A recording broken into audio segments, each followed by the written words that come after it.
మన తెలంగాణలో మొట్టమొదటి ఫ్యాక్టరీ అవుట్లెట్ మన ముకుంద జ్యువెలర్స్ లో లైట్ వెయిట్ ఆభరణాలు కలెక్షన్స్ ఎన్నెన్నో అన్ని జ్యువెలరీస్ పై VA కేవలం 2-12% మాత్రమే. విచ్చేయండి ముకుంద జ్యువెలర్స్.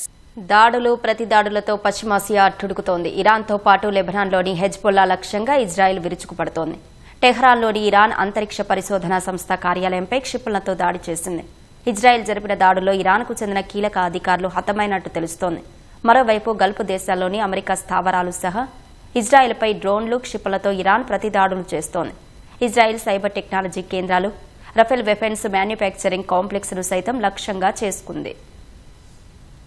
పశ్చిమాసియాలో భీకర పోరు కొనసాగుతోంది. ఇరాన్పై వైమానిక దాడులతో ఇజ్రాయెల్ విరుచుకుపడుతోంది. టెహరాన్లోని ఇరాన్ అంతరిక్ష పరిశోధనా సంస్థ కార్యాలయంపై క్షిపణులతో దాడి చేసింది. హమేదాన్లో సైబర్ పోలీస్ భవనాన్ని ఇజ్రాయెల్ సైన్యం ధ్వంసం చేసింది.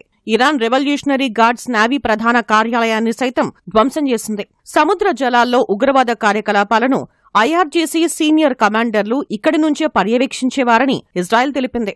ఇరాన్ జాతీయ భద్రతా మండలి అధినేత అలీ లారిజానీని హత్య చేసినట్లు ఇజ్రాయెల్ ప్రకటించింది. లారిజానీని లక్ష్యంగా చేసుకుని రాత్రి టెహరాన్లో దాడులు నిర్వహించినట్లు ఇజ్రాయెల్ రక్షణ మంత్రి కట్జ్ తెలిపారు. దాడుల్లో ఇరాన్ పారామిలిటరీ విభాగమైన బసీజ్ దళం అధిపతి గెలంరజా సొలైమానీ సైతం మృతి చెందినట్లు వివరించారు. ఆపరేషన్ ఎపిక్ ప్యూరీలో భాగంగా ఇరాన్లో ఇప్పటివరకు 7,000 లక్ష్యాలపై దాడులు చేపట్టామని US సెంట్రల్ కమాండ్ ఎక్స్లో పోస్ట్ చేసింది. 100కు పైగా ఇరాన్ నౌకలను ధ్వంసం చేశామని తెలిపింది. వైమానిక దళంతో పాటు నేవీ బృందాలు సమిష్టిగా పోరాడుతున్నాయని పేర్కొంది. ఇజ్రాయెల్, అమెరికా సంయుక్తంగా జరిపిన దాడిలో అరాక్ పట్టణంలో 3 రోజుల శిశువు, 2 ఏళ్ల చిన్నారి సహా 4 మృతి చెందారని IRGC తెలిపింది. అటు దక్షిణ లెబనాన్లోని అనేక పట్టణాలపై ఇజ్రాయెల్ వైమానిక దాడులు చేపట్టింది. ఖానా పట్టణంలో నివాస భవనంపై ఇజ్రాయెల్ యుద్ధ విమానాలు బాంబులను జారవిడిచాయి. యుద్ధం ప్రారంభమైనప్పటి నుంచి ఇప్పటి వరకు ఇరాన్లో 1,300 మందికి పైగా ప్రాణాలు కోల్పోయారు.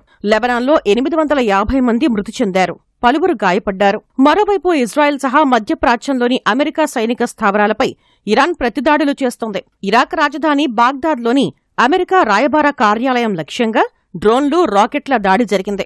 2 డ్రోన్లు ఎంబసీ ప్రాంగణంలో పడి మంటలు చెలరేగాయి. ఎంబసీలో ఉన్న రక్షణ వ్యవస్థలు డ్రోన్లను అడ్డుకోలేకపోయాయని ఇరాక్ ప్రభుత్వ అధికారులు తెలిపారు. యుద్ధం ప్రారంభమయ్యాక ఎంబసీపై జరిగిన అత్యంత తీవ్రమైన దాడి ఇదేనని చెప్పారు. బాగ్దాద్లోని జద్రియా జిల్లాలో ఓ నివాసంపై జరిగిన వైమానిక దాడిలో PMF మిలీషియా సంస్థకు చెందిన 4 సభ్యులు మృతి చెందగా అనేక మంది గాయపడ్డారు.